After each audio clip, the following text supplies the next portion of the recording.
My name is Aaron Miller. I believe that order does not kill feelings, but helps them not to crumble in the hustle and bustle. That morning, our kitchen smelled of pancakes and freshly ground coffee. Jessica was setting out plates, humming either something by Joni Mitchell or just the sequence of sounds she makes when she's in a good mood. She always hummed on the breath, barely audible. "Are you here for 9 today?" she asked, pouring syrup into a small cup. By 9:30, the designers have a status meeting. I checked the calendar on my phone. And you? Modernist seminar, grants committee after. Boring. She pushed a curl behind her ear. Can we invite Mike and Linda this evening? Mike is my neighbor and friend, a design engineer with whom I started on the same project.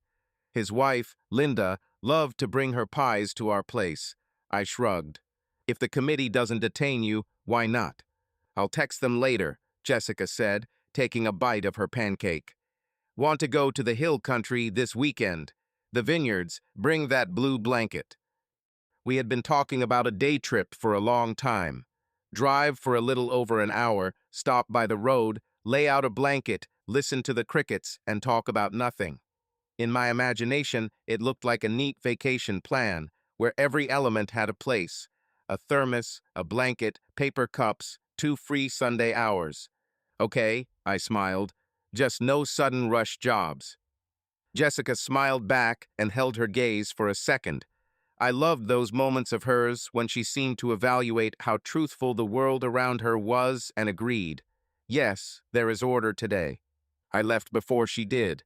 It was hot in the car. August in Texas knows no mercy.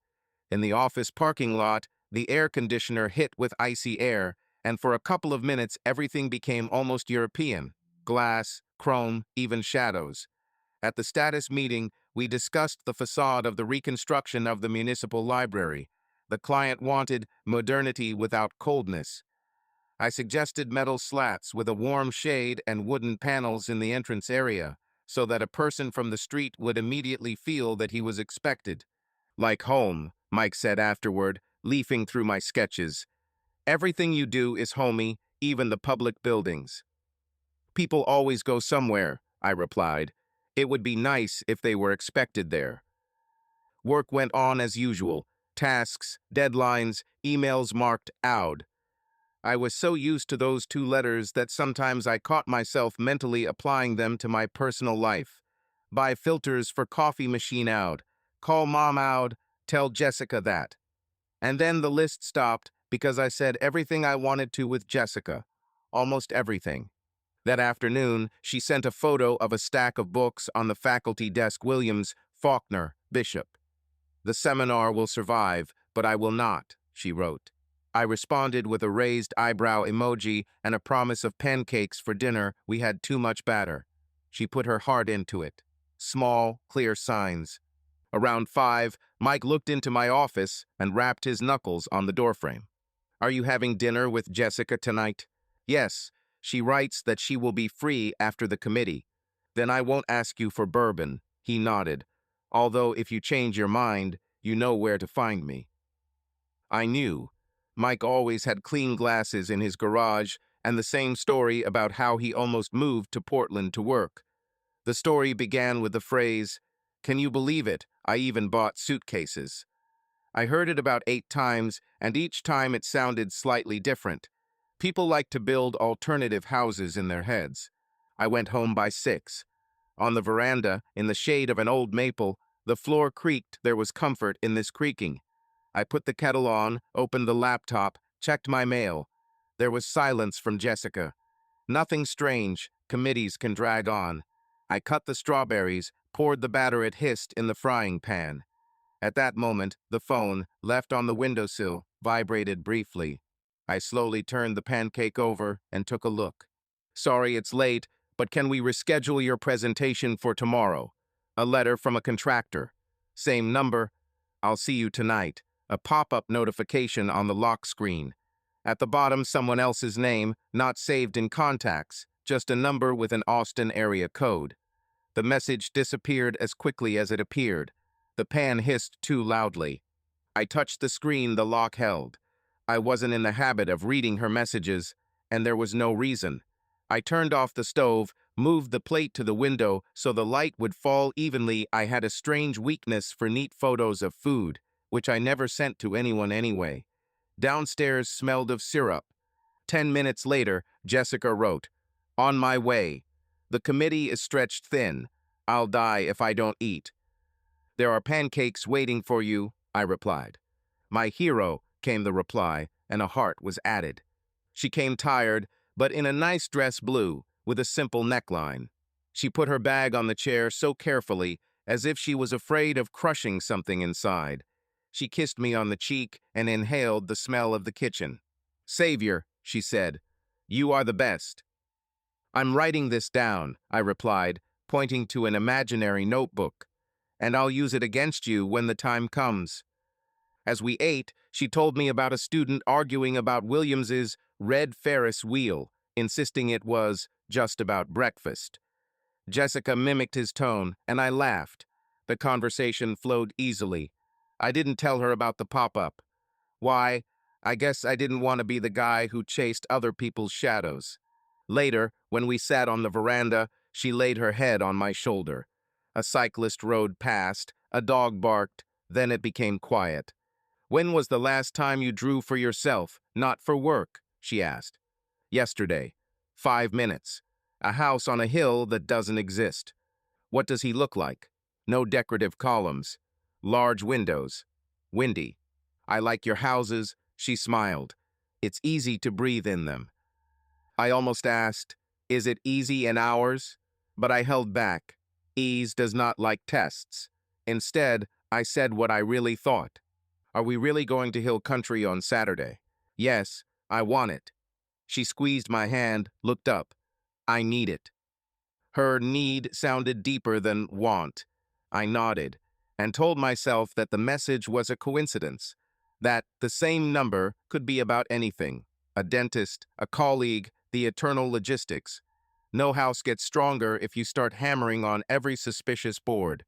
That night, I woke up to the air conditioner going silent for a second and then starting again as if the house had caught its breath.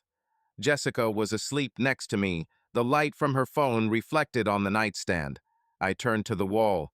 The wood panel was cool and smooth under my fingers, splinter-free. I thought about the library, about the slats, about the entrance that was meant to welcome, and how an entrance was also a place where someone could leave. Morning came quickly, as if someone had turned a page. I made coffee, toast. Jessica came out in her robe, her hair in a hasty bun. She smiled at me, the smile I had lived with for years. The neighbor's cat was screaming at night. "Did you hear it?" "No. I slept like a log," I said, immediately regretting my choice of verb. I mean soundly. "I see," she yawned. "See you tonight?" I nodded. Keys and something else jingled in her bag, maybe a glass bottle. She got out first, and I paused for a second at the window. Her Honda pulled into the driveway and disappeared around the corner. I stood on the veranda, listening to the board creak under my right foot, and suddenly I caught myself thinking how strangely little it takes for a perfectly calculated structure to produce a subtle noise. One unnoticed bolt, one wrong angle, and everything still holds, everything works, but you start to hear it. The workday dragged on like a measuring tape. Click numbers, click new tasks. I returned home later than usual, with the feeling that someone had gently nudged me with their shoulder, not painfully, but enough to knock me off my stride. All because of that message that had popped up the day before. I convinced myself that it could have been a dentist, a courier, anyone. But the thought wouldn't go away, like a thin squeak that you catch in your ear and can't figure out where it's coming from. Jessica emerged from her bedroom in the morning wearing a bright curry dress and high beige shoes. She rarely wore shoes like that, as they were uncomfortable for long walks between classrooms. New ones? I poured coffee and put the mug on the edge of the table so it wouldn't get in the way. "Yeah, found it on sale." She ran her finger along the strap on her ankle. "What do you think?" "You look beautiful even in sneakers," I said, and immediately smiled so as not to sound like a reproach. She laughed, but her gaze lingered on my face, as if checking to see if there was another sentence hidden beneath it. There wasn't. I cut the avocado, placed the halves on toast, and sprinkled salt on them. Jessica pulled a lip gloss from her bag and quickly applied the brush, as if she was in a hurry to do something other than get ready for work. "Should I give you a lift?" I asked. "No need. I have a meeting with Carol after class, and then the committee. I might be late." She looked at her watch. "See you in the evening." Things didn't work out that evening.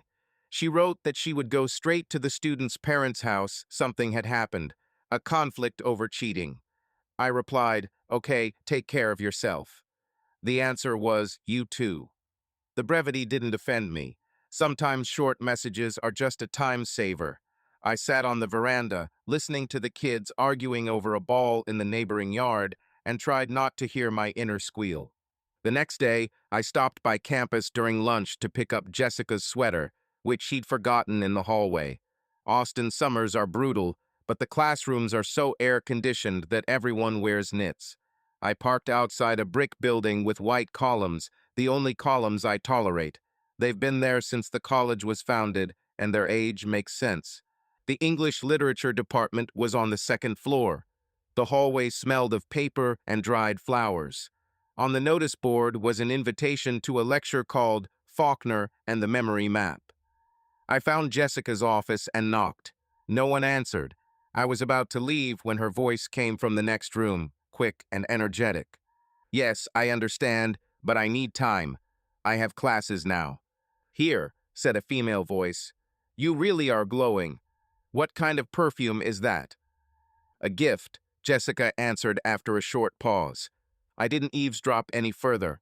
I placed the sweater on her desk and leaned over to carefully move the stack of books away from the edge. Under my fingers was a small bag from an expensive boutique. The tag had a logo I'd only seen at airports. I caught myself calculating the price in my head and stopped. I'm not an accountant. I'm a husband. I placed the sweater so that it covered the bag and left. In the office, Mike looked in on me without knocking, holding 2 coffee cups in his hands. "We have a meeting with the customer in half an hour. Don't embarrass me with the numbers." He put the glass on the table. "You look pale. Is everything okay?"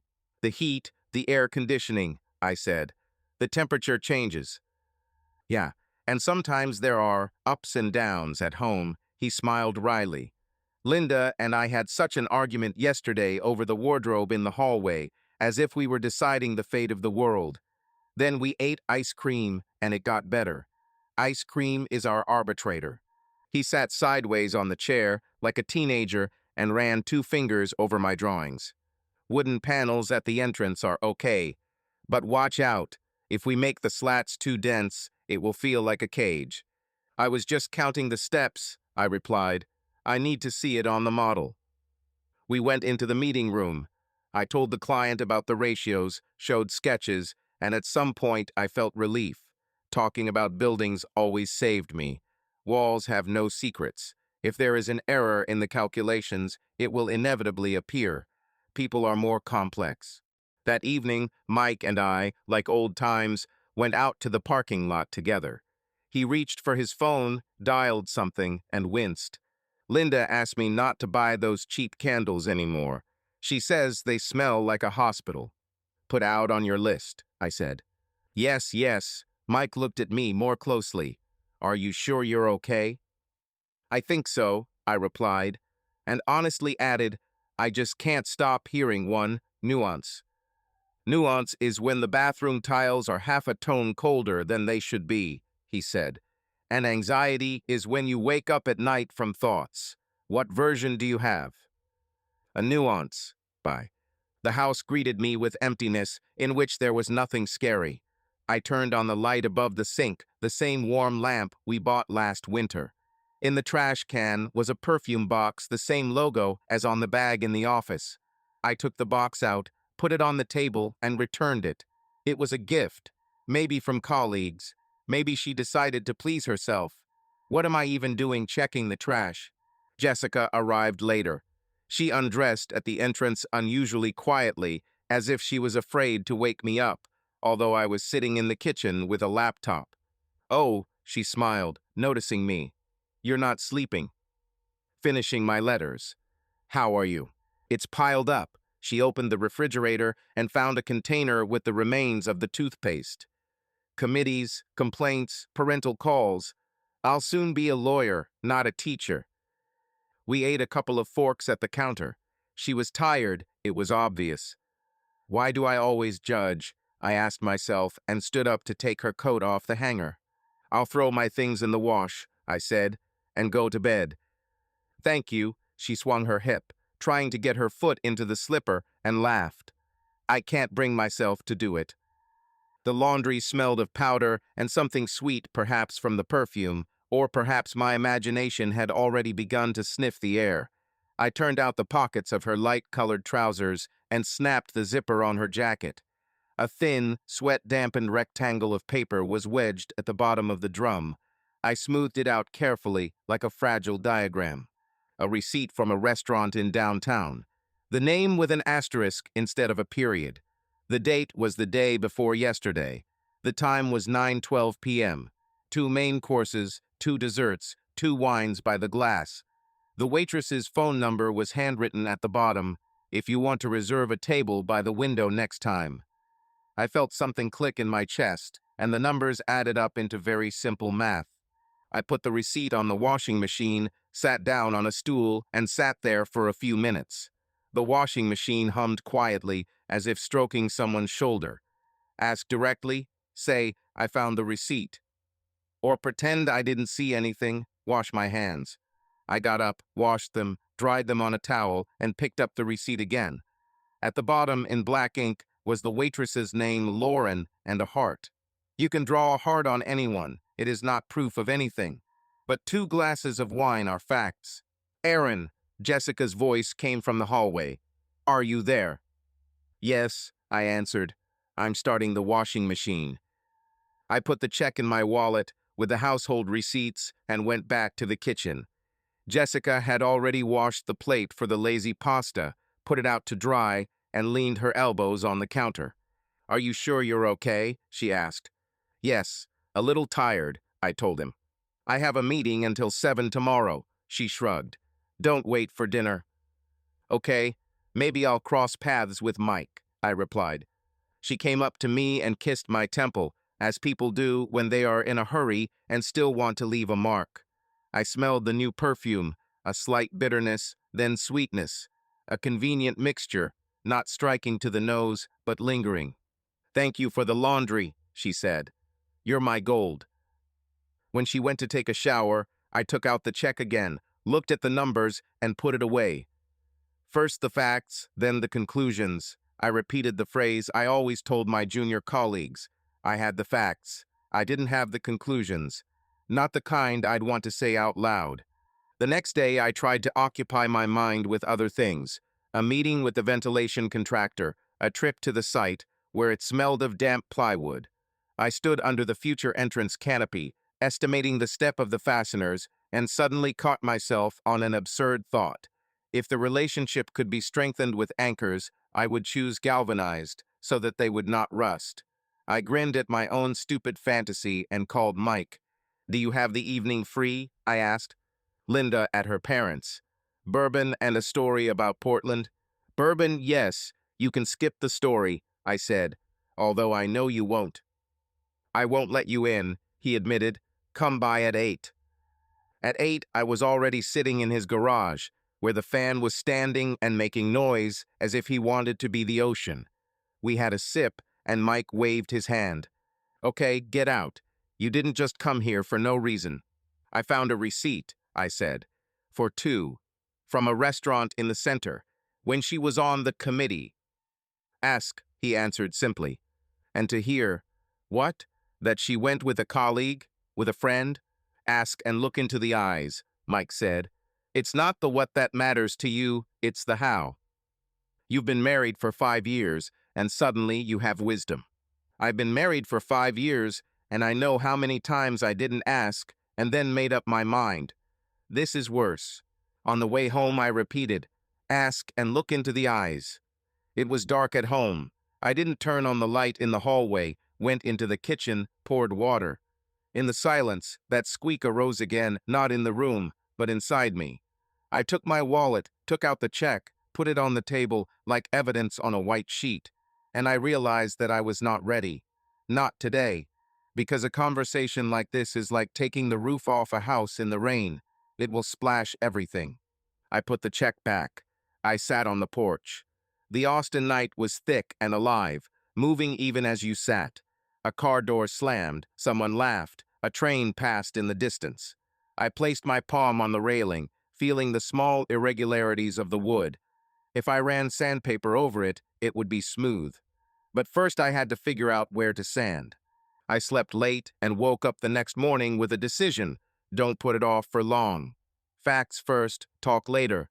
I'll look at her phone when she leaves it on the table. Not to catch her, but to decide whether to talk now or wait until the weekend. The decision didn't make me a better person, but it was there. That same evening, as I was cutting vegetables for a salad, her phone was lying on the table next to my elbow. The screen flashed for a second. I saw a familiar line, "Waiting for you this evening." Same number. And under that line, a calendar notification, "Grants Committee 7 p.m. 8 p.m. Everything inside me tightened, as if there had been a miscalculation. I looked up. Jessica walked into the kitchen, shook her hair, and smiled. "It smells green and right," she said, looking at the salad. "Perfect for a committee." I nodded, and I realized that putting it off any longer would mean painting a facade on a house where the foundation was collapsing. Saturday began with the smell of coffee and a silence that did not oppress. I whipped up the dough, heated up the pan, and cut the strawberries. The night chills still lingered on the veranda, and I decided that this was a sign. The day would be simple. Jessica came into the kitchen wearing my t-shirt and ankle socks, her hair in a messy bun, a pillow mark on her face. "It's like you're subscribed to a How to Improve Your Morning newsletter," she said. Looking at the pancake, I was flipping in one motion. "Free version, no ads," I replied. We had breakfast, and she asked cautiously, "About the hill country. Shall we move it? I need to sort through the work. Half of it is like a carbon copy." "We'll move it," I said. "The blanket won't run away." She nodded with relief, like someone who had been given an extra hour to turn in an assignment. We went our separate ways, me to the porch and the railings, her to her laptop and stacks of essays. I picked up some putty and medium grit sandpaper at the hardware store. I ran my hand over the packaging, that familiar feeling when you know exactly what you're going to do and how it's going to look afterward. In line, a man in a baseball cap was arguing about a discount. The cashier kept repeating the same phrase in an even voice. The world was a place of small rules. At home, I sanded the railing with long, even strokes until I felt smoothness under my fingers. I filled a thin crack, cleaned away the dust. This activity brought back the feeling that something could still be influenced. By lunchtime, I had cut up some apples and knocked on the door of the office. "Come in," she responded. "Reinforcements," I said, and put the plate down. "Otherwise, the students will win." She smiled and glanced at the monitor. "Look," she turned the screen towards me. "Two identical paragraphs from different people. Even the typos are the same." We spent about 10 minutes discussing plagiarism and fatigue. Jessica spoke quickly, her voice breaking into laughter. She seemed genuinely annoyed at work-related, understandable anger. I left feeling like everything was fitting. And yet, somewhere in my chest, there was a thin ringing. In the evening, Mike called. "Linda and I are roasting corn. Would you like to come over?" "For an hour," I said. "Jessica is in the papers." Mike's place was noisy. Linda was telling me how a colleague had taken her container again. Mike was promising to install a surveillance camera made from a cardboard box and a marker in the office. We were laughing. Walking home, I felt my body lighten. The house was dark. The screen in the office was glowing. Jessica had fallen asleep right in the chair. I went over, turned off the monitor, and threw a blanket over her. The phone was lying next to me, the screen facing down. It flashed for a second, a notification without text. I pressed the lock button and turned off the screen light. Not out of curiosity, but so as not to disturb. She slept the way exhausted people sleep, evenly, heavily. I quietly closed the door. In the bedroom, I folded my shirt over the back of a chair, as always.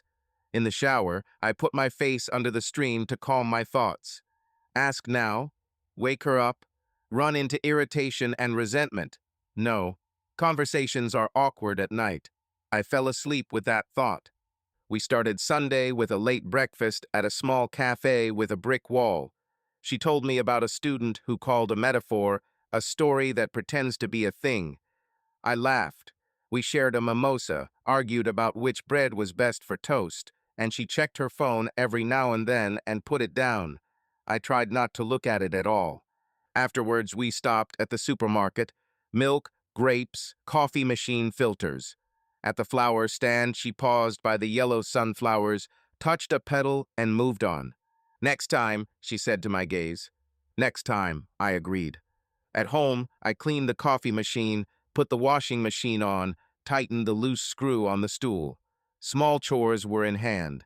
In the evening, I chopped vegetables for a salad and put on water for pasta. Her phone was on the table, screen down. My plan was simple. Don't dig, don't catch, just talk. But I kept waiting for the right moment, not on the run, not between letters. The office door opened at 8:30. Jessica looked tired, but somehow collected. She came over and kissed my temple. "It smells like basil," she said and smiled. "The committee would approve." Her phone screen lit up. I wasn't going to read it, but my eyes just caught the short line, as if someone had said my name out loud. Today at 7, as agreed. A second later, the screen went dark. Immediately after, another popped up a calendar notification. Grants Committee 19 o'clock, 20 o'clock. I stood with a knife over the cutting board. The knife was sharp and even. A simple table quickly formed in my head. A message for 7 and a committee for 7. A coincidence is possible. On paper, yes. In life, we'll see. Call? I asked calmly. Yes, she reached for the plates. A few colleagues from other colleges. I want a joint application. I can hang out for an hour. She answered without pause, without looking. I put the salad in a bowl, thought that I loved her for her speed, and suddenly became afraid of this speed. Somewhere on campus or here? I asked, as if clarifying logistics. I'll go out into the office, she said, putting the plates down. I don't want to disturb you. We ate almost in silence.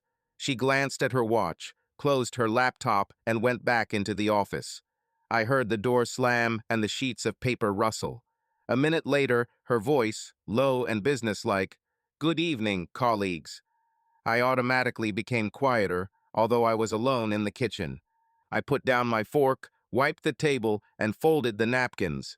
I took that same restaurant receipt out of my wallet, looked at the date, and put it back. The washing machine was quietly clattering in the laundry room. The house was living its normal life, only I felt cramped. Half an hour later, the office door opened. Jessica looked out. "I'm going to go to the store for a few minutes to get some painkillers. My head is splitting. I'll take the car and come back quickly. Don't wait up." "Let me go," I said. "No, I need some fresh air." She was already reaching for the keys. I looked at my watch. It was 7:15. "Take your jacket," I said. "It's windy outside." She nodded, threw on a light jacket, and picked up a small bag.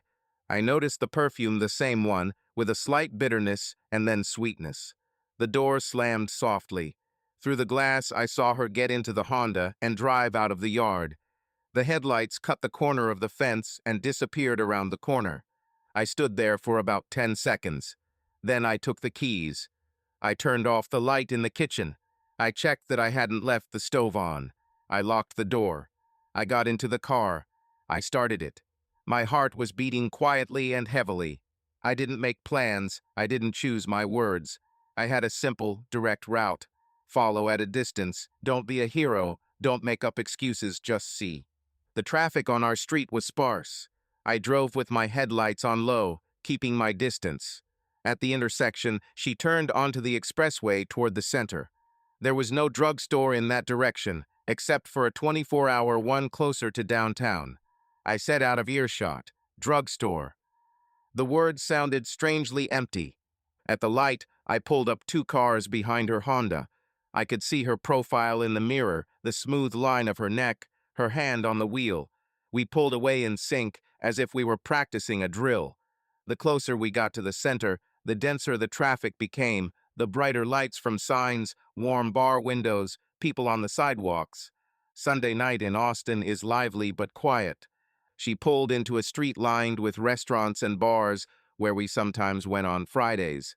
I drove slowly past a row of parking lots and found a spot a block away.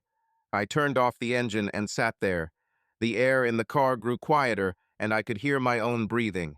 I saw her slowly get out of the car, close the door, adjust the strap of her bag, and walk towards the corner where the soft neon sign was burning.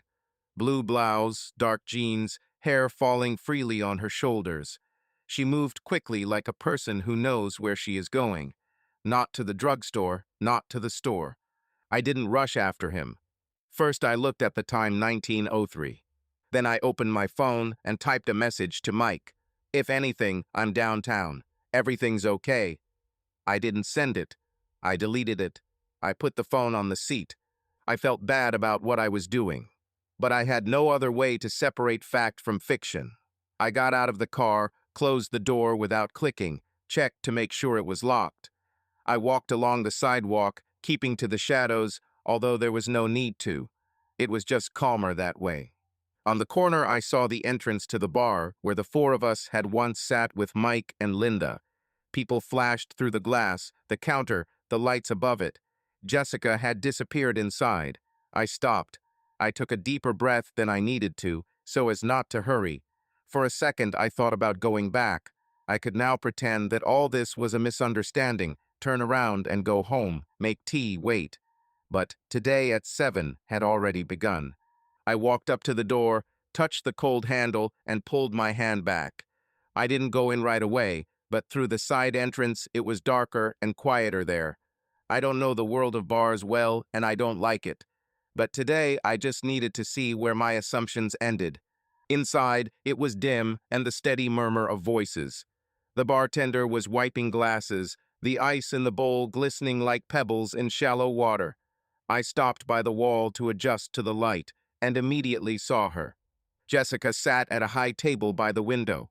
Her elbow rested on the tabletop, her fingers twirling a thin napkin. In front of her was a glass of white wine. Opposite her was a man in a dark blue jacket without a tie, his shirt unbuttoned at the top.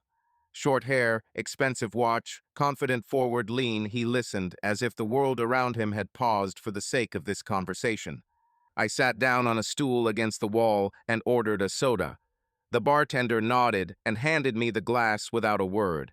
I held it with 2 fingers to keep from spilling it and pretended there was something more important on my phone than my life by the window. I can't take it long, I heard Jessica's voice. She spoke quickly, lower than usual. 10 minutes will do, he replied. His voice was quiet and hoarse. I just wanted to see you before you disappeared into your committees. He was smiling the kind of smile that was hard to disbelieve. My solar plexus tightened, not from jealousy, but from recognition. The kind of smile customers give when they want you to give them a discount, rather than admit it out loud.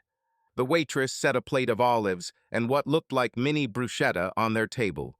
Jessica touched the hair behind her ear. The man's hand rested on the edge of the table, close to hers, as if by accident. She didn't pull it away. She just glanced out the window, where the light flickered on a passing car, and then back at him.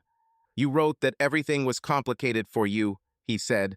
I'm not rushing you. You're always in a hurry, she replied and grinned, although you pretend you're not. Too much of the past was packed into that short joke. I felt a cold sweat break out on my neck. I took a sip of soda and almost coughed, the gas trying so hard to remind me that I was alive. I moved closer, not to them, but to a nearby column where I could see my reflection in the mirror panel behind the bar. In the reflection, I saw the 3 of us. Me, a motionless shadow, them, people speaking a language I didn't have. I was thinking about Wednesday, he said. Same room. I'm not sure, she answered quietly, with the schedule. "I'll take it upon myself," he interrupted almost affectionately. "I know how." She looked up, and for a second I thought she would see me, because her eyes were the way they look when she's trying to be strong. But she was looking through me, not around me. I took another sip and put the glass down. My hand was shaking, and I found myself needing to stop it. I squeezed the napkin so hard that it twisted into a tight bundle. Inside was not rage, not pain, rather, an emptiness where someone was carefully putting objects. A receipt, messages, a jacket without a tie, her laughter. They continued talking fragments of phrases, neutral words that hinted at something more. Schedule, I'll post it, not now, later. The waitress put down 2 more glasses. The man moved one towards her, touched her fingers no longer accidentally, but in a homely way. She did not remove her hand. She only said, "Don't complicate things." "I'm simplifying," he replied. I suddenly saw myself from the outside. 40 minutes ago, I was rearranging napkins at home, wiping the table so that everything was level, and now I was standing there, coaxing the air so that it would not tremble. People were laughing nearby, someone was ordering burgers, someone was arguing about the Longhorns game. Life knew how to go on without pauses. And yet I did not approach her. I did not want to talk to her here, in the strange noise, where every word would become part of the general hum. I wanted to talk at home where the walls know our voices. I didn't immediately notice, because of the music, that they had stood up. The man offered Jessica his hand. She took the bag, threw the strap over her shoulder. They both reached for their wallets at the same time. He got there first. She didn't argue. They walked toward the exit, unhurriedly, like people who didn't need to hide. Right at the door, he leaned over a little and said very quietly, as if changing the conversation to a different register, "Call me when you arrive." "Okay," she answered just as quietly. I stepped back toward the column, letting them pass. They passed a meter away. The smell of her perfume washed over me, that same light bitterness she had recently acquired. The man held his palm at the small of her back, not touching, but marking the way. This movement was too familiar mine. I felt as if someone had carefully taken the tool I was used to working with from my hands and said, "Now it's me." I came out a minute later. It was a warm evening outside. Music was creeping out of the doors of the nearby bars. They stood by her car. He talked. She listened. Then he touched her cheek, briefly, almost carefully. The conversation ended with a nod. She got behind the wheel. He got into a silver sedan parked 2 spaces away. They drove off in different directions. I got into my car and didn't start it right away. I looked at the steering wheel, at the little scratches on the plastic, at the grain of the glove compartment. I turned on the headlights. I waited 3 breaths. I followed her, not to follow her, but to make sure she was really going home. She was driving her usual route. No looping. Yard. Parking lot. Light in the hallway. A shadow on the curtain. I stayed in the car for another minute. The silence had finally returned, the kind you get late at night in a quiet neighborhood where everyone knows who's parking behind whom. I turned off the engine and got out. The key turned in the lock with a familiar click. On the porch, I ran my hand along the railing where I'd recently sanded. Smooth. The house was in order. It smelled like our coffee inside spilled some time ago and washed away, but the smell always lingers a little. Jessica was standing at the sink, pouring herself some water. She saw me, smiled, somehow tiredly, almost guilty, but I could have come up with this almost myself. "I found some painkillers," she said, holding up the bottle. "It's getting better." "Okay," I replied and put the keys in the usual bowl. "How's your head?" "It's letting go. Thanks for reminding me about the jacket. It's really windy outside." I washed my hands for a long time, which was definitely not necessary. I looked in the kitchen mirror. There were 2 figures reflected, standing 2 steps away, and between us a clean countertop. "Are you late?" she asked. "I stopped by to see Mike," I said. It was partly true. "Ah," she nodded. "I'll work a little more and then go to bed." She went into the office. I stayed in the kitchen, wiped the table, although it was clean. I took the check I carried with me out of my wallet, put it on the laminated board. I looked at it and put it back. The check was like a seam that does not let the fabric come apart until your hand reaches the thread. In the bedroom, I sat on the edge of the bed. On the nightstand lay our wedding photograph in a wooden frame. We were standing in a meadow, the wind was moving the grass, and we were laughing into the camera the way people laugh when they are sure that what they have built will not fall apart. I picked up the frame and felt its weight. I put it back. I slept little that night. I listened to the house breathing, the air conditioner stopping for a second, the refrigerator clicking, a pipe somewhere quietly giving off metal. I got up, went to the living room, and came back. By dawn, I fell asleep. In the morning, I woke up with a pure thought, like a sheet of Whitman paper. I was scared, but a simple plan finally formed in my head. Talk. Don't blame, don't guess, don't list evidence, talk. Ask for facts, and look into the eyes. In the kitchen, I put water for coffee and put 2 mugs on the table. Jessie Cash came out in a robe, her hair pulled back, her gaze cautious. Good, she said. Kind. We were standing on opposite sides of the table. I felt the board creaking under my left foot, the same one that had started it all. We need to talk, I said. There were 2 mugs on the table, but no one had poured coffee yet. The water in the kettle was just beginning to hiss, like a nervous remark that couldn't be avoided. Jessica sat down on the edge of the chair, still wearing her robe, and pulled her knees up. I stood with my palm resting on the edge of the tabletop so as not to crush the shopping sticker with my fingers. We need to talk, I repeated. I understand, she nodded. Right away, no shouting. I didn't get enough sleep. Me too, I said, and still. The kettle lid clicked shut. I took it off the stove and poured boiling water into the French press, just to keep my hands busy. Jessica watched me stir with a spoon as if the outcome of the conversation depended on it. Yesterday you said about the drugstore, I began, but you went to a bar in the center. Her shoulders rose and fell. She rubbed the bridge of her nose. My head was splitting. I wanted to go out, to breathe, to call, to talk. The committees were killing me. Who were you talking to? With a colleague. With a colleague at the bar, I clarified. At 7 o'clock in the evening, as we agreed. I saw. She glanced at the window. There was a small cactus on the sill, stretching out to one side, where the sun shone most. Jessica touched the pot with her finger, as if checking to see if it was cool. Were you following me? She asked quietly. I followed you when you said, to the drugstore. A little towards the drugstore center, I said.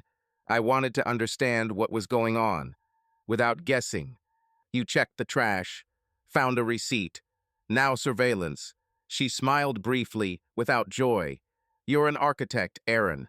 How many fixtures do you want to put in my life? I want facts, I said, and for both of us not to fight with nothing. She was silent.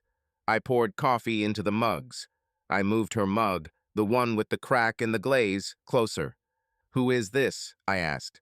It doesn't matter. It does matter to me, I replied. He has a name. The person you spend your evenings with has a name. She leaned back in her chair and studied the ceiling for a while, or rather, the small spot near the light fixture that I had long intended to paint over. Then she looked down. His name is Eric.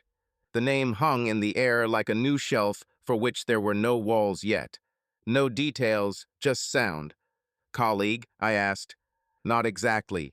He's from a foundation that oversees grants for humanities. We met at a methodology seminar. There was no usual liveliness in her voice, only weariness. First it was letters, then coffee, then, you know. I nodded. I did know, in general terms. In detail, I knew nothing. How much? I asked.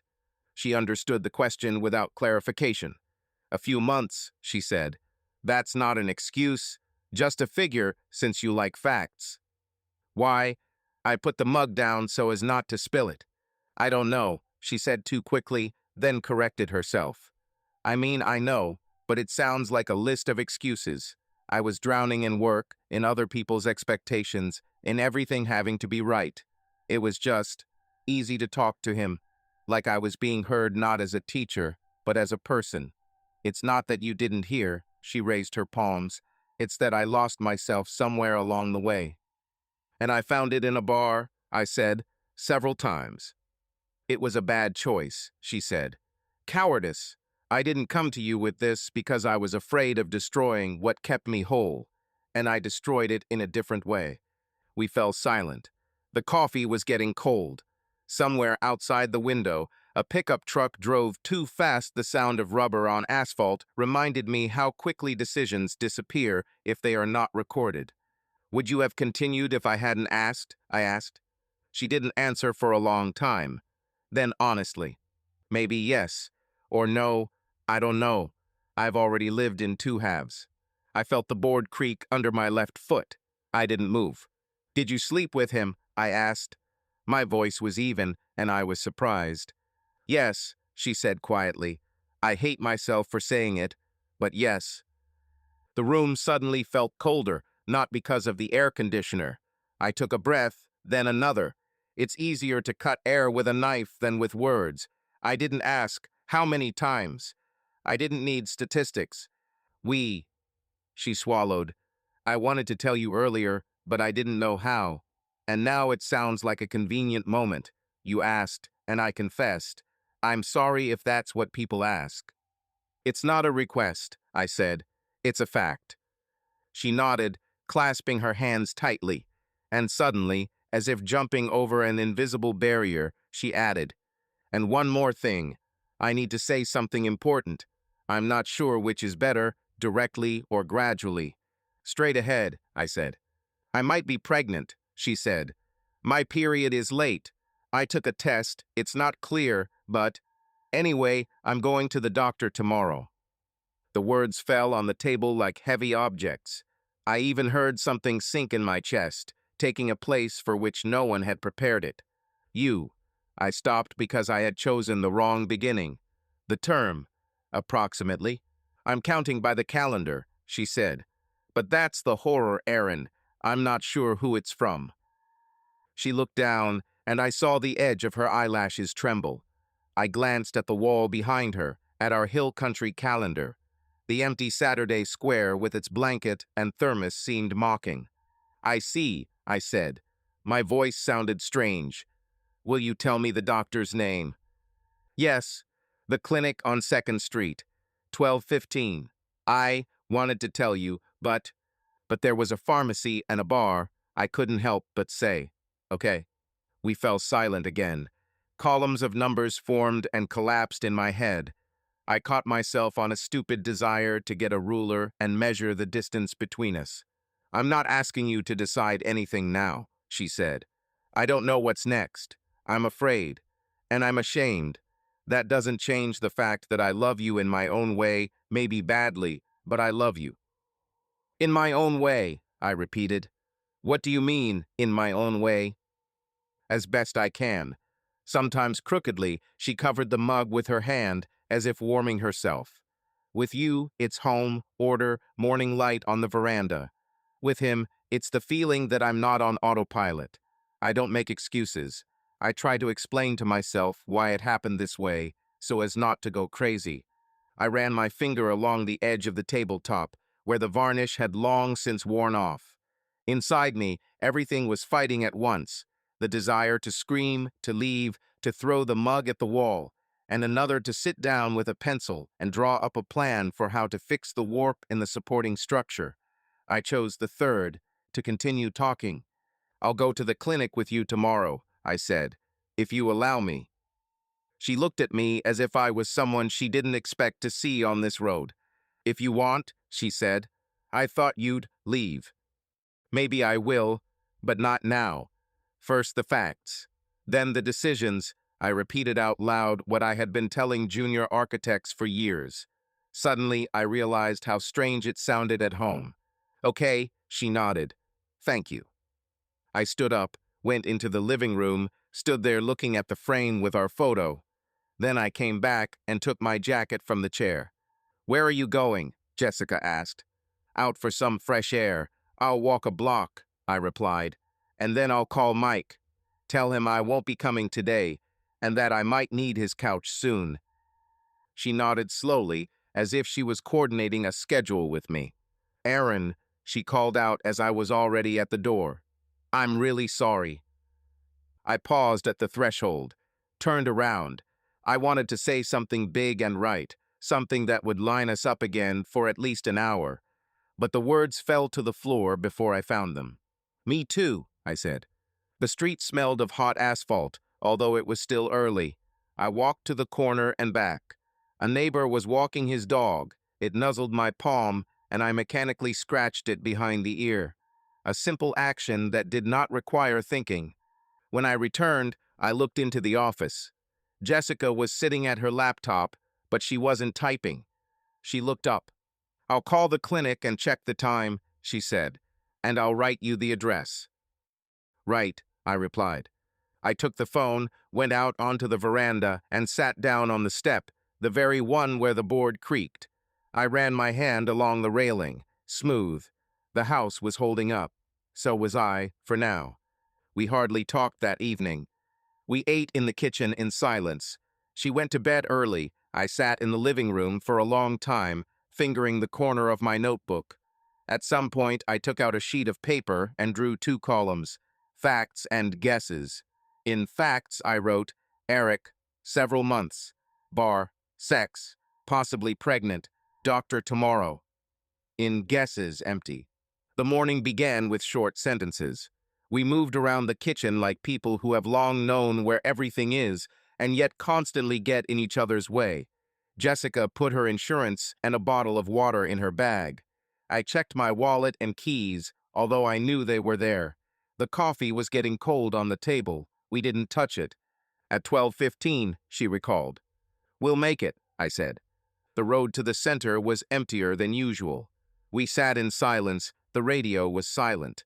At the traffic lights, I saw in the mirror how she was biting her lip, a habit from her student days, when she was afraid of being late for an exam. The Second Street parking lot smelled of concrete and warmth. At the reception desk was a woman with a Marla badge, a neat ponytail, and a calm voice. Jessica handed over the insurance and filled out a form. I sat down on a chair under the TV, where a video about vitamins was playing. Next to me, a young couple was leafing through a brochure called First Trimester. The man held the woman's coat in his lap, as if guarding it. "Miller," Marla called. We walked down a bright corridor. The office was clean and slightly cool. Dr. Rivera was a short woman in her early 40s, with only one decorated pin on her robe. She greeted us, looked at us carefully, and said without further ado, "Let's take it in order. Complaints, delay, home test?" "Yes," Jessica answered. 2 lines are unclear, but they are there." "Okay, we'll do a blood test, HCG, and an ultrasound. We'll see how long it's going to take." The doctor nodded, and after a short pause added, "The 2 of you. So, we'll discuss it together." We nodded at the same time. I felt something like a paper ball squeeze in my stomach, light but unpleasant. The ultrasound took about 3 minutes. The doctor looked at the monitor, barely wincing. "Very early," she said, turning off the device. "I don't see anything dramatic. Give blood now, the results by evening. And then, depending on the situation. And also, given what you said on the phone about," she carefully chose the word, "the uncertainty of paternity. There is a non-invasive prenatal paternity test. Mother's blood plus samples from the alleged fathers. We don't legally need this for pregnancy monitoring, but it may be important for you. It's up to you to decide." "Is that possible now?" I asked, my voice sounding a little harsher than I intended. "Yes," Rivera nodded. "The sooner, the easier the logistics, but it will require voluntary consent from all parties. And yes, it's a paid service. Health insurance doesn't cover it." Jessica and I looked at each other as if there was a box with no instructions between us. "I'll write to him," she said quietly, "and ask." "Okay," I said. "I'll hand in the sample today." The doctor wrote down the lab contacts, printed out a memo, and explained about vitamins and water. She spoke neutrally and clearly, like people who had already seen enough different stories. At the exit, A cart with cookies and glasses for water was rolled out into the corridor, a funny concern. We gave blood. In the elevator, I held a paper bag with notes. In the parking lot, Jessica leaned her forehead against the car, closed her eyes for a second. "Are you okay?" I asked. "No," she answered honestly and sighed. "But I'm standing." We got into the car. The air inside was warm, so I turned on the air conditioner. For a couple of seconds, we just listened to it rustling. "I'll text Eric," she said finally, taking out her phone. "I don't know how to phrase this correctly. We need your DNA test sounds like the headline of a bad show." "Write it simply," I said, "without metaphors." She nodded, typed, deleted, typed again, and sent. She placed the phone face down on her lap and looked out the window. "Let's make a deal," I said. "For the next week, I need space, and I think you do too. I'll move in with Mike. We sleep, eat, work separately. We'll keep to the point. Doctor, tests, bills. No late night spying or checking phones. And also, no meetings with him while the tests are going on." She listened without interrupting. Then she nodded slowly. "Fair enough. I can keep it. And I don't want him around right now. It's weird, but I can hear him in my head, and that's enough." "Thank you," I said. "I'll pick up a few things and leave today. I'll also take a couple of days at home alone," she added, as if tasting the phrase. "I'll sort out the papers and think about it." We drove home in silence. On the veranda, I ran my hand along the railings, a habit, like checking the house's pulse. Inside, I opened the suitcase and packed the bare minimum: jeans, t-shirts, running shoes, exercise equipment, and a razor. I threw a notebook at the bottom. Jessica stood in the doorway, hugging herself.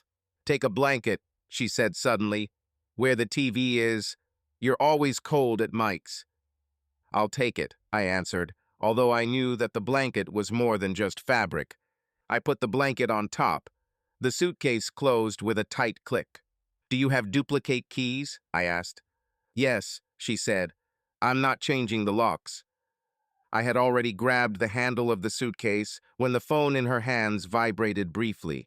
She looked and, without raising her eyes, said, "He read it." He wrote, "Understood. Call me in the evening." "Call," I said, "but not next to me." She nodded. I wheeled the suitcase to the door, returned to the kitchen, and turned the cracked mug so that the crack faced the wall. A stupid move, but it distracted my hands. "I'll contact the therapist this evening," I said, looking at the table. "Annika Patel. Linda gave me the contact. I want to at least talk to someone who knows how to listen." "Right," Jessica said. "I'll think about family therapy later if we. Let's skip the we now," I said softly. "We're taking a break." I carried the suitcase to the car. We hugged goodbye, shorter than when you leave on a business trip and longer than politeness requires. There was something strange in this hug, not pain, not anger fatigue.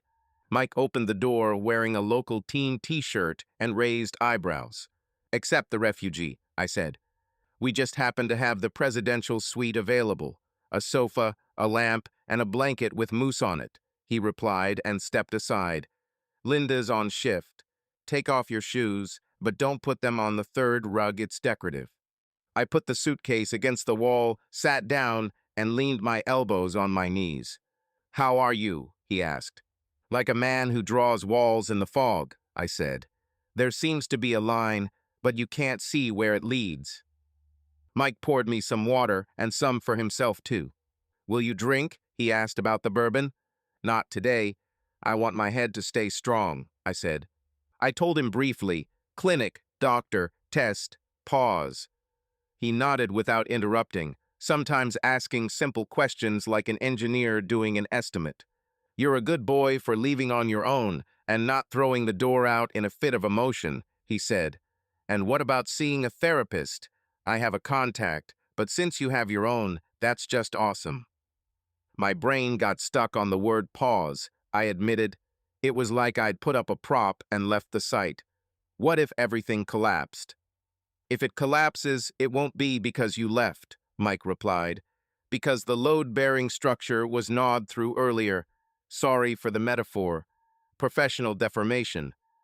We sat in silence for a while, listening to the neighbor turn on his lawnmower through the wall, a quiet, steady hum. Then I pulled out my phone and dialed the number of my therapist. Annika Patel had been recommended to me back in the winter, when I thought it was later. Now later has become now. "Good afternoon," she said. Her voice was warm, without cooing. "I have a free slot for 40 minutes online this evening. Will that work?" "Yes," I said. Before the session, I went for a run around the block. The air was thick. August was already warming up towards evening. My breathing evened out on the third lap. Each inhale-exhale formed one word: hold on. The session started on time. I was sitting on the couch with my headphones in. On the screen was a woman with black hair pulled back into a low ponytail and discreet earrings. "I'm Annika," she introduced herself. "Let's agree, I don't give advice on how to live. I help you figure out where you are and what's under your control. Okay?" "Okay," I said. I gave a brief outline, without details, but also without polish. Wife, affair, possible pregnancy, clinic, test, pause. She listened attentively, sometimes making short notes. "You have a very engineer-like way of speaking," she noted. "You divide everything into facts and guesses. It's a good tool, but it's easy to cut yourself with it. I suggest adding a third column, what I influence. For example, I influence where I sleep, whether I speak calmly, whether I take a test, whether I run in the morning," I listed. "Great," she said. "What can't you influence?" "On her decisions, on his answers, on the results of the analysis." "Then let's do it this way, a week-long quarantine of decisions. This is not a freeze of feelings, these are brackets. 2 rules: honest, short messages to the point, and no control of each other." "You are familiar with the word control," she smiled. "Only now it is not about beans." "Got it," I said. "And one more thing," Annika added. "When things get bad, don't try to be a model patient. Do a short action, a shower, water, 2 lines in a notebook, a call to a friend. Your body is also part of the structure." We talked for 40 minutes.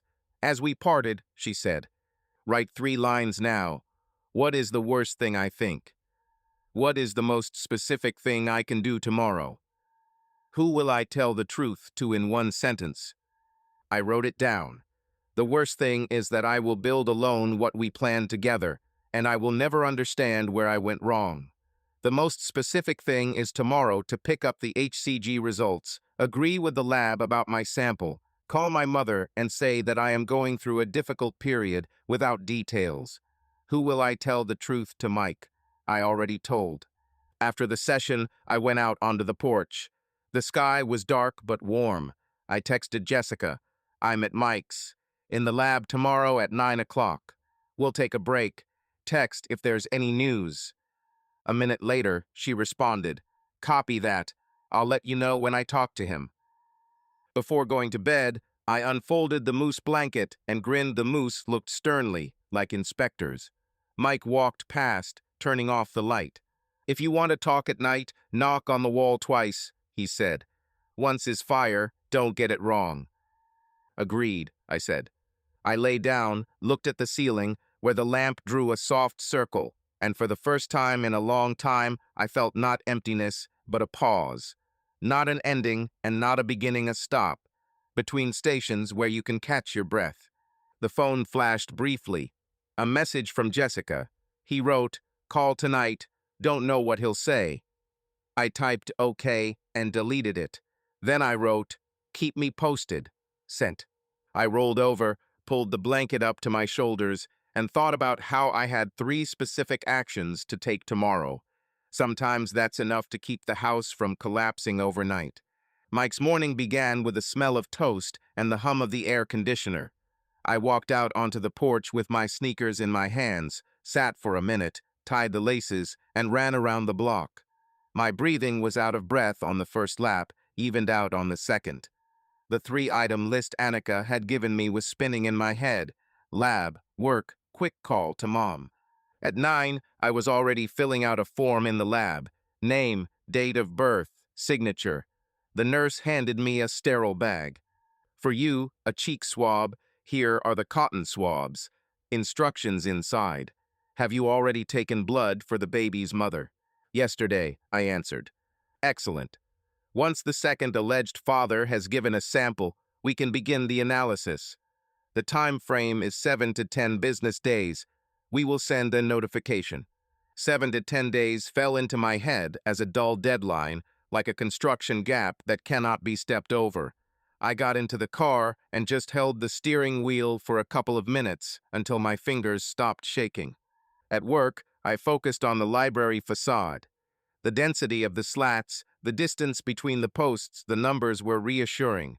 Mike looked in and pointed to the sketch. Good step, and you're holding up. I'm holding on, I said, like an anchor in a damp wall.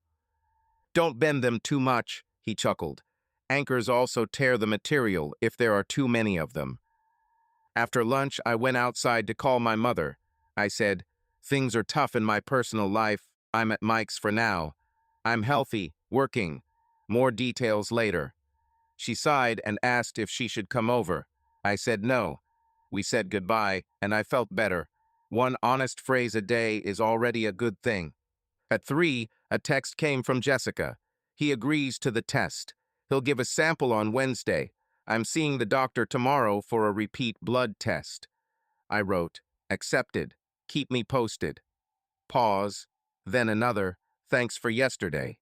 I stared at those 3 words for a long time without answering, and then put the phone away. At 5, Mike and I were standing on the site of the future entrance to the library. The contractor was showing me the fastening points. I listened and nodded, but out of the corner of my eye, I saw a woman with a stroller on the sidewalk across the street. Her hands were calm. Nothing special, just pushing the stroller. I turned back to the drawings. At 6 o'clock, Annika called a short window. How are you? The columns are in order, I answered. I influence. He submitted the sample, worked, called his mother. I do not influence. He agreed to his decision, but not to the result. Okay, she said. Add a little homework. When anxiety grows, find 3 objects that you can finish with your hands. Mechanically, it takes 5 minutes. That way you regain a sense of edge and form. At 7, I returned to Mike. He put a plate of pasta on the table and said without emphasis, Not news? It's quiet for now, I replied. We ate in silence. The phone lay face down. The smooth evening stretched out like an old rubber band. At 8:30, Jessica said, Call for 10 minutes, just business, lab fees and schedule. I agreed. We connected without video. I paid my bill at the clinic, she said. The lab will bill you for the test and send it to you by mail. Shall we split it in half? Yes, I said. I'll translate. According to the schedule, tomorrow I need to go to Rivera again. They want to repeat the blood. They said that the lab delayed the tests yesterday. There won't be any results today. Got it, I replied. Write the time. We spoke dryly and evenly. It was even a relief. And yet, after 7 minutes, the conversation slipped back into its old groove. She began and fell silent. I'm sorry. I wanted to say something warm, but couldn't find the words. Then don't talk, I said too sharply. We're taking a break. The silence yawned for a second longer than necessary. Okay, she replied. A pause is a pause. We said goodbye, and I felt irritated at myself. I closed my eyes, counted to 10. I went to the kitchen, washed the dishes, although there were not many of them. This was finishing with my hands. At 10, a short message came from Rivera. HCG results tomorrow morning. We apologize for the delay at the lab. I felt both cold and warm at the same time. Another night of waiting, but at least there was a period. News, Mike called from the living room. Tomorrow morning, I answered. He gave him a thumbs up and switched the channel to a silent football game. just to make the noise understandable. I sat down next to him and suddenly felt something strange, as if I was wrapped in a blanket of procedures and rules, and this, funny as it may seem, was holding me back. Before going to bed, I texted Jessica. I read the clinic. I'm looking forward to the morning. Good luck tomorrow. She replied, thank you.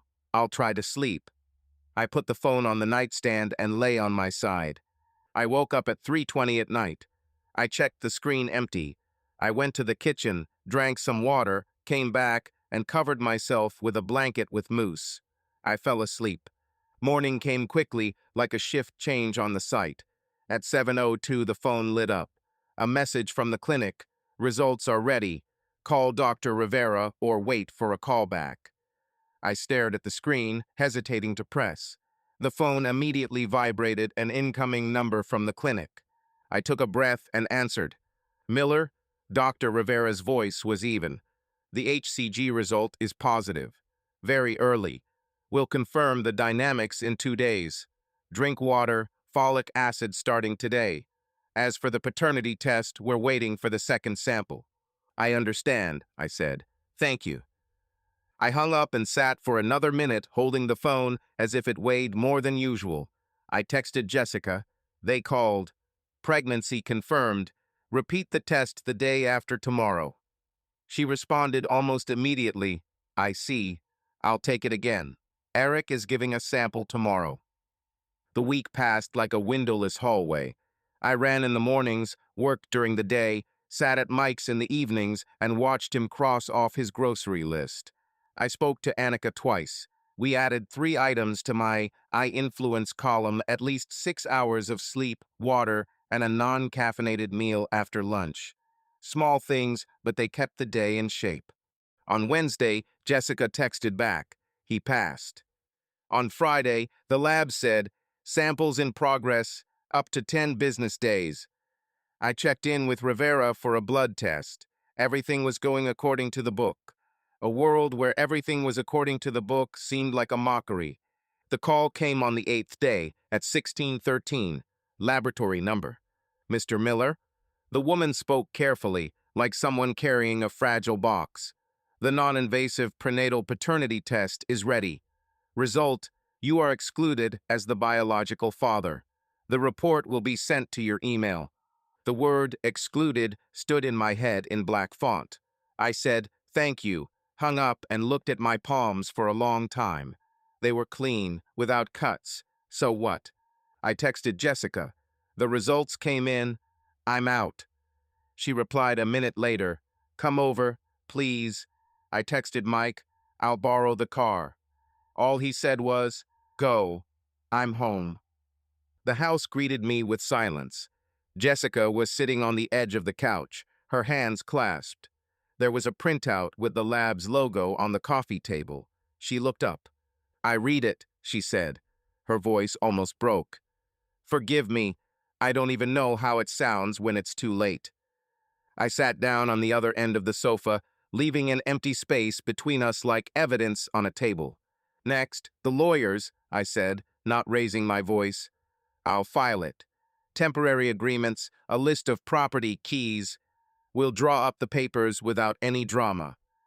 She nodded, her lips trembling. I'll write to him, she added. Let him know, and I'll go to my friends for a couple of days. Or to my parents. Let me pack a minimum of things, okay? Take what you need, I said. I'll wait in the kitchen. In the kitchen, I turned her cracked mug toward the wall. Involuntarily, the tap began to make noise. She was filling it in the bathtub. 20 minutes later, her bag appeared in the hallway. She set it down by the door, came back, took our Hill Country Sunrise calendar off the wall, looked at it, and placed it face down on the dresser. Where are you going? I asked. To April. I'm not going to him. She looked straight ahead.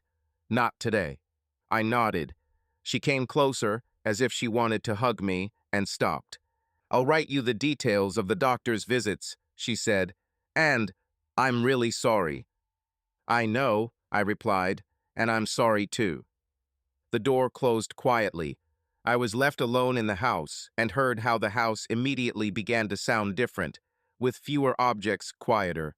I walked through the rooms, took a blue pen and wrote on a sheet of paper, "Petition for divorce. Lawyer." I stopped at the word lawyer. Karen Brooks saw me the next day. The office was glass, the carpet was plain, and on the wall was a diploma and a photo from the marathon. Her handshake was brief. "Tell me the facts," she said. "No judgment." I told her. She made notes with a thin pencil. "Texas is a community property state," she said. "Married for 5 years. No children together, and judging by the test, never will be. There's a mandatory 60-day waiting period between filing and final disposition. An agreed divorce is the easiest. A list of assets and debts, who takes what? The house. My house is mortgaged to both of us. I will leave, but I don't want to sell it yet. I am ready to buy out her share or draw up a temporary agreement." Okay, next. Advice: do not sign any documents about alleged paternity if someone asks. When a child is born, separate procedures, but this is no longer your legal field. Temporary measures: who lives in the house, who pays the bills. Do you want a temporary ban on alienation of property? Yes, and I'll be staying there, I said. My voice sounded like I was at a meeting. I agree, Brooks nodded. Usually the judges confirm this. We'll make an inventory, attach a test. And one more thing, don't correspond with a third party. Everything through us or dryly to the point. You'll save your nerves and your budget. Got it, I said. We filled out the petition. I signed it. Karen handed me the folder. This is your checklist. I'll submit it today. We'll schedule a meeting in a week for temporary measures. You're great for coming now and not in a year. On the way home, I caught myself breathing more evenly. Not easier, but more evenly. The house smelled of emptiness and powder. I took out the boxes, put my books in one, my tools in another. I carefully placed the frame with our wedding in a third. Then I leaned my hands on the table and just stood there. In the evening, a letter arrived from Jessica. Not long. "Aaron, I took some clothes and a couple of books. The rest I'll leave alone. I'll make an appointment with Rivera next week. I'll send you the schedule. I'll tell my parents myself. Eric, too. I'm sorry. I didn't ask for this to happen, but that doesn't absolve me of guilt. Thank you for coming with me to the clinic and not making a scene. Jay." I reread it twice, put the phone down, and went out onto the veranda. The board under my left foot creaked as usual. I ran my hand along the railing smooth. I sat down. The sky was low and warm. I thought about how there is an element in construction called an expansion joint, where the house is designed to crack so as not to break completely. It seems that my life now is exactly such a joint. A day later, Karen sent confirmation. Petition filed, interim measures hearing in 2 weeks. I forwarded the letter to Jessica. She replied, "Received. I'm at my parents'. Doctor's office, Tuesday, 10:40. I typed, "Thanks," and added, "Leave the house key with Mike or drop it off tomorrow. I'll be home after 6. The next evening, she came quietly, like a guest. She put a bunch of keys with a book-shaped keychain that I had given her the first year of our marriage on the dresser. We stood in the hallway, an empty space between us. "I'm not taking the mug," she said, trying to smile. "Let it stay with you. With the crack." "Okay," I said. She turned and walked away. The door closed softly. I looked at the keys and realized that the sound I heard inside was not a slam, but the click of a lock. I made some tea, sat down on the floor in the spacious living room. There was less furniture now, and opened my notebook to the facts page. I wrote, "Petition filed. I have the keys. Waiting time, 60 days. I left the next line blank. The house began to sound different, like an empty shell. Listen just a little, and you can hear your own echo. I took down the curtains in the living room, put the books in a box, and left only the clock on the wall. By evening, I realized that living here alone was like sleeping in an exhibition hall. The next day, I found a tiny studio apartment for a month to month, in a building above a coffee shop, 15 minutes from the Lady Bird Lake waterfront. Karen didn't mind. Legally, the house remains mine. In fact, I need air. Mike helped move the stuff. We carried boxes up the narrow stairs in silence. He huffed and puffed, but tried to be funny. Your presidential suite was better, but at least this one has a view of reality, he said, placing a blanket with mousse on the floor. It smells like buns in reality, I replied. There was a hint of cinnamon coming from below. In the evening, I laid out the mattress, hung one photo, not our wedding, but an old one from the construction site. The team and I are holding a ruler. Everyone has funny helmets.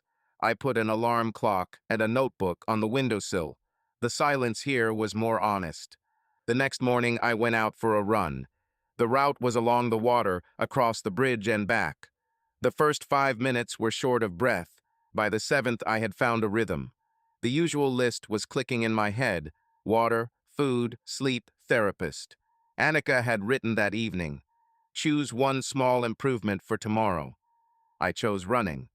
On the third lap, I stepped awkwardly on the edge of a tile by the water and twisted my ankle slightly. I stepped to the side, caught myself, but my knee still hit the gravel, a thin strip of blood. I crouched down to inspect and heard a calm voice nearby. Do you have a napkin, or should I give you a Band-Aid?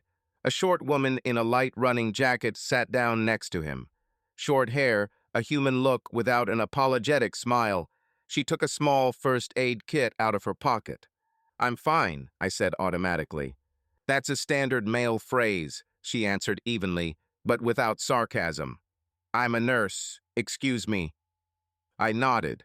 She quickly wiped the knee with a wet wipe and applied a narrow bandage. Can you count to 10? She asked. Not anymore, I said. Thank you. We stood up. The wind stirred the water. People ran past without turning around. I'm Sarah, she said. My last name is Clark. From Houston. In Austin on contract shifts. Aaron, I replied. The architect. He turned sharply and got what he deserved. She smiled with the corner of her lips. Are you on the loop twice or once?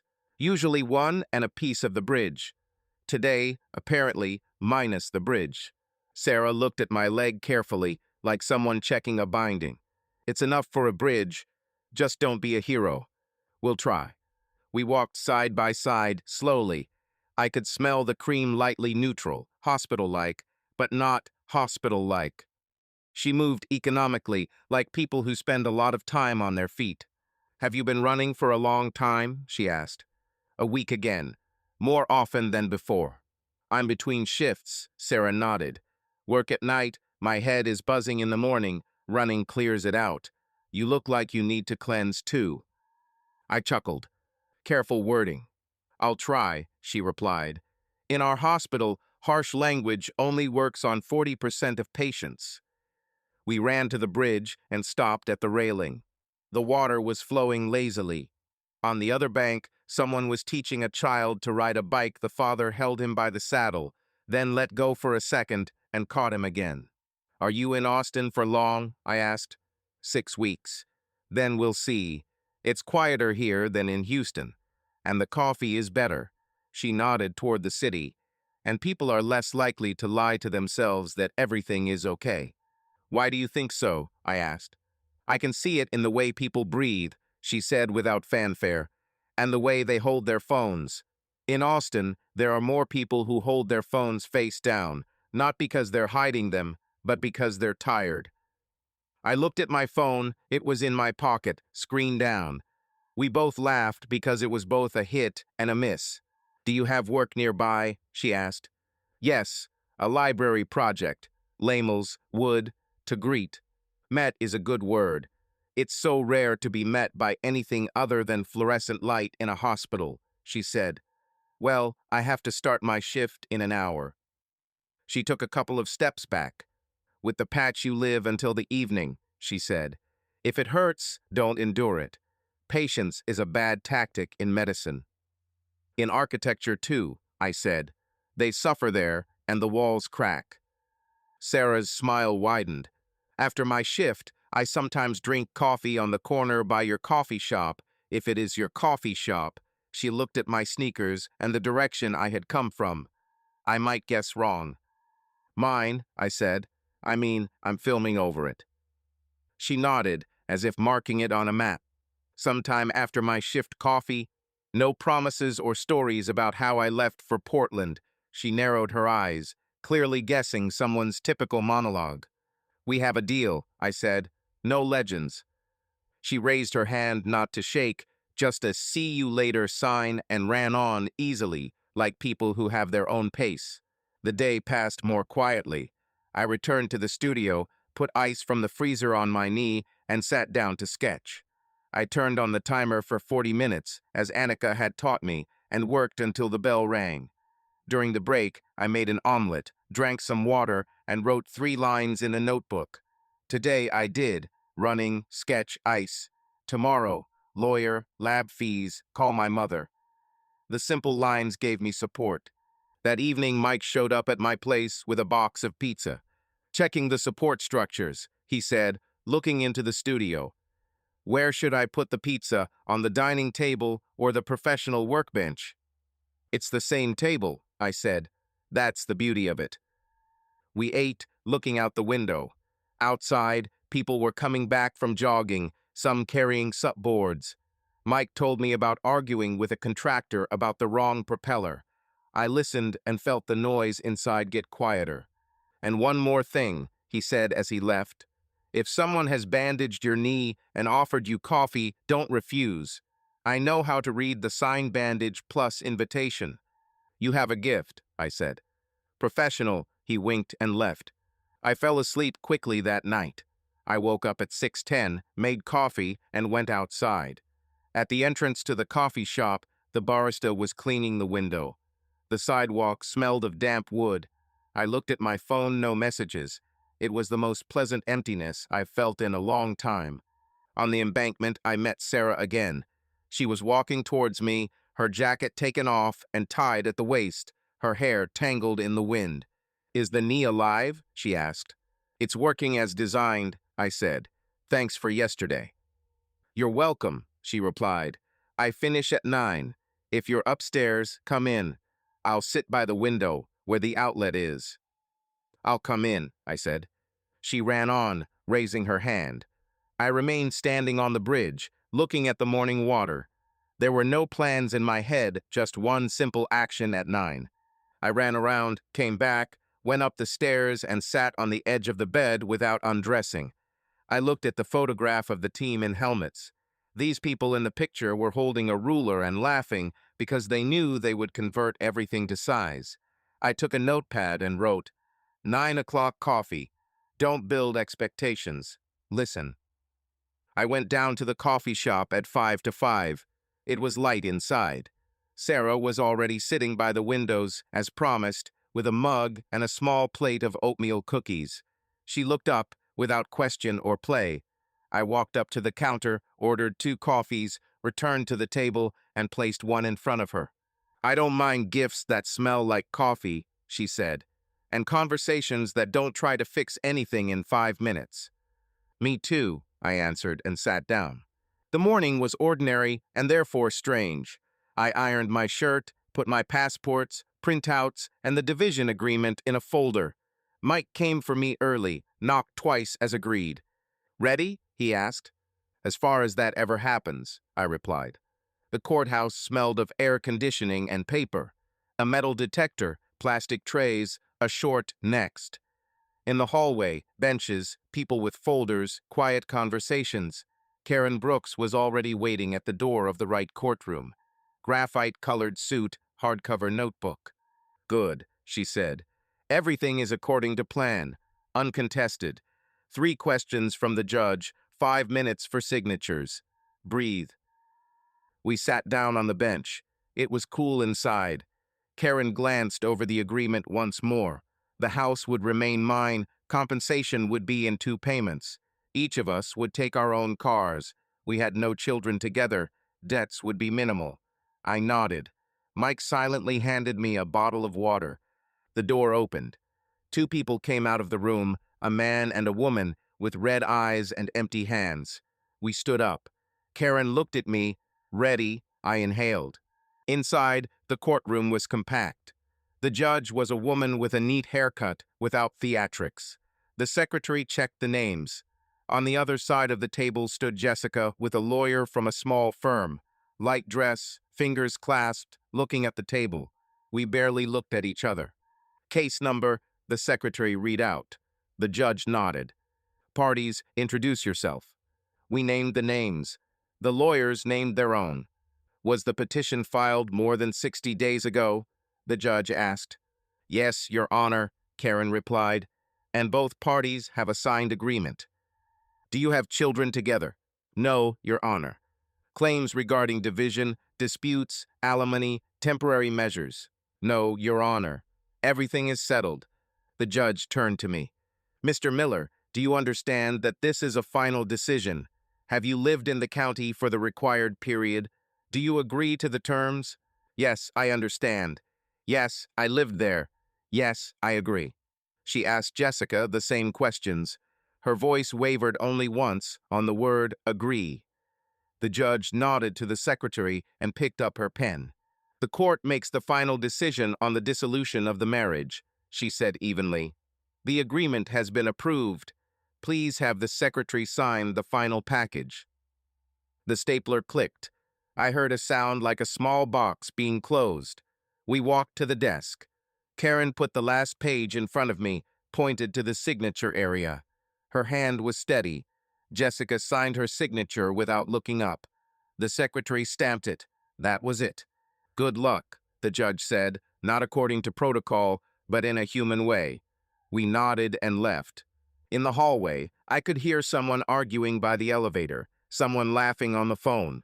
The world moved on like a conveyor belt. Karen looked at me. You held on. That's all for you legally. When you're ready, we'll enter the house information into the registry and close the case. Thank you, I said. And one more thing, she added more quietly. Don't sign anything quick today. And don't correspond to close the gestalt. Rest. Next is life. She shook my hand and went on to the next task. Mike and I paused on the bench by the window. I opened the folder. On top lay Final Decree of Divorce. The paper was thick, embossed, a heavy thing breaking down into several light pages. Jessica followed the lawyer out of the room. He whispered something in her ear and left. There were 4 of us left, me, Mike, her, and a long corridor. She stopped a couple of steps away. Thank you for not making a battle out of it, she said, and for taking on the house. That's part of the section too, I replied. Not heroism. We both looked out the window for a moment, silently, at the parking lot, where a little girl was carefully moving her foot onto the curb. Jessica turned to me. I'll send you the schedule at Rivera's.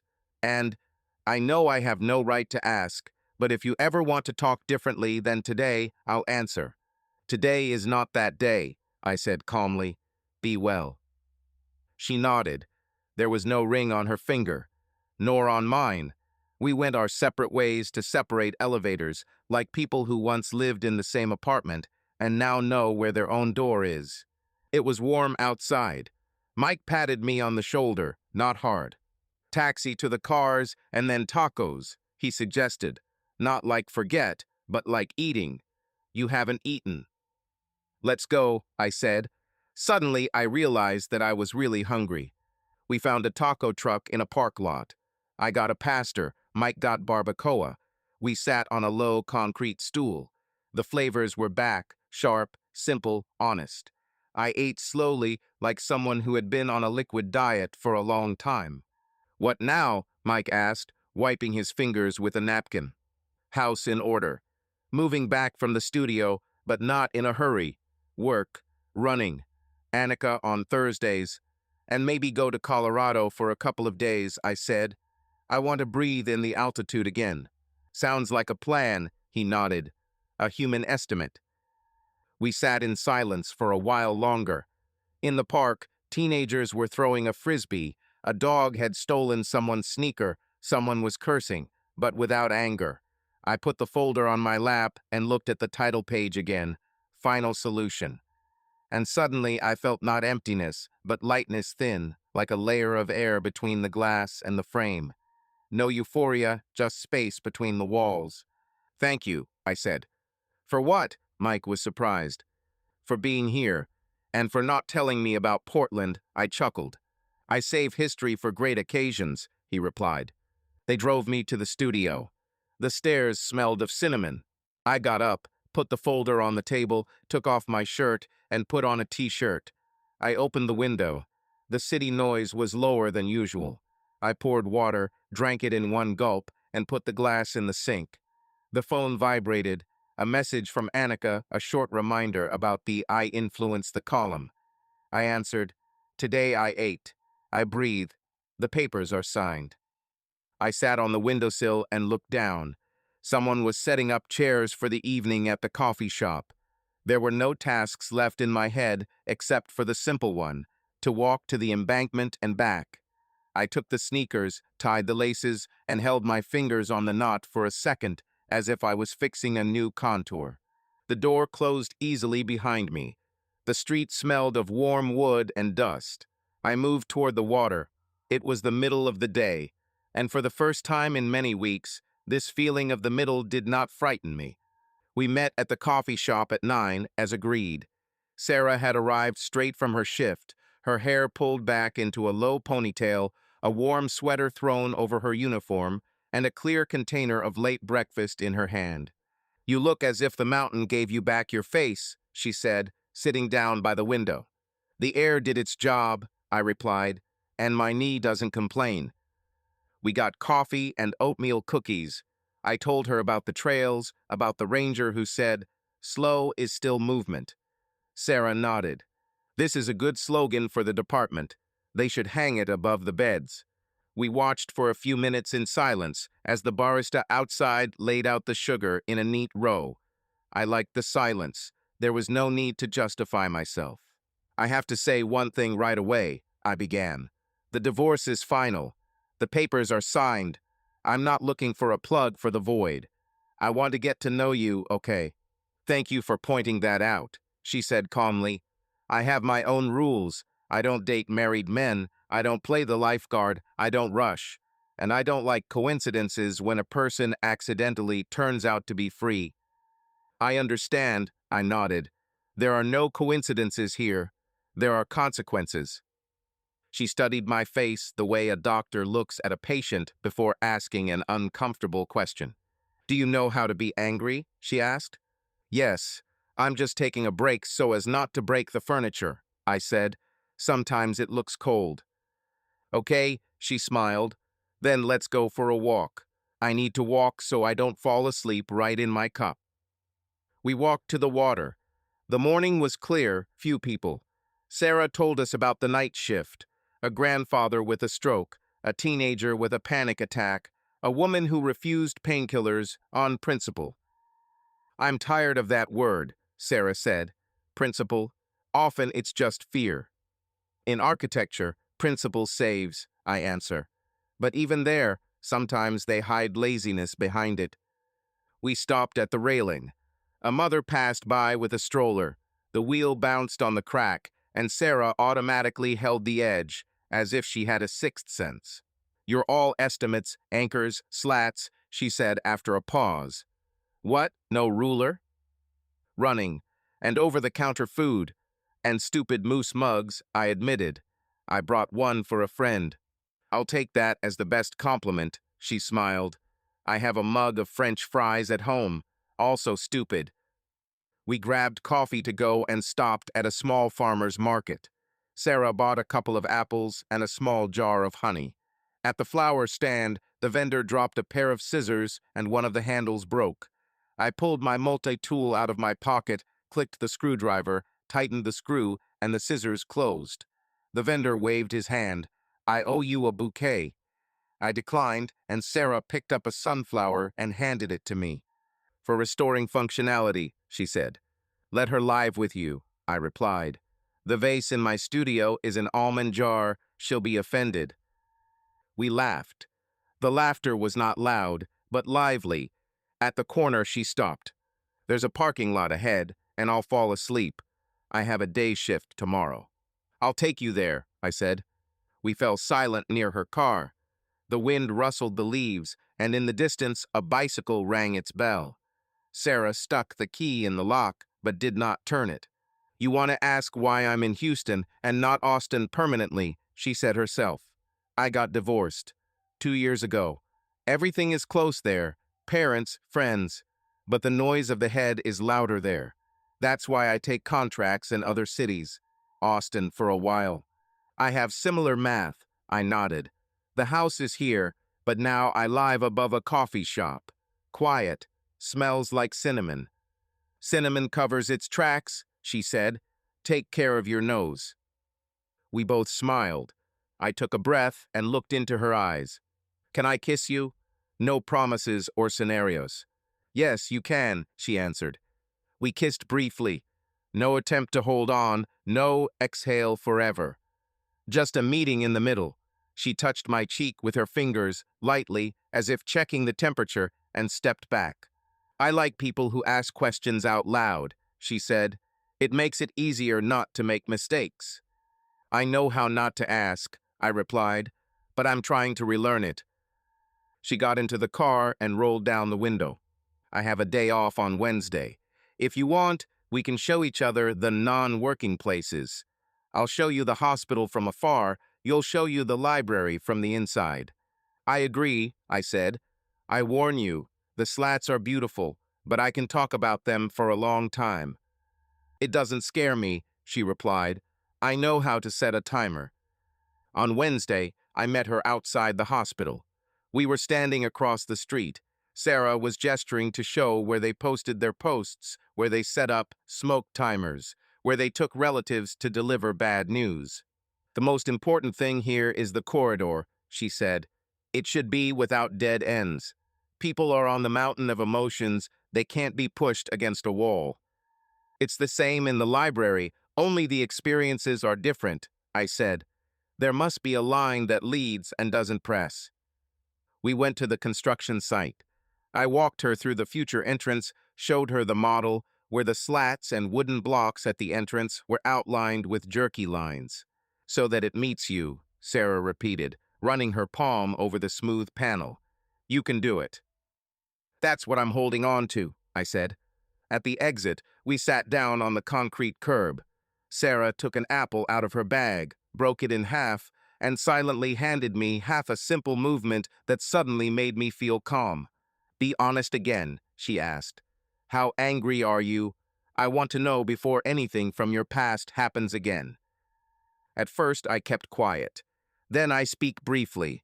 If it's really bad, I go for a running lap, or I polish the railings. "Are you polishing?" she asked in surprise.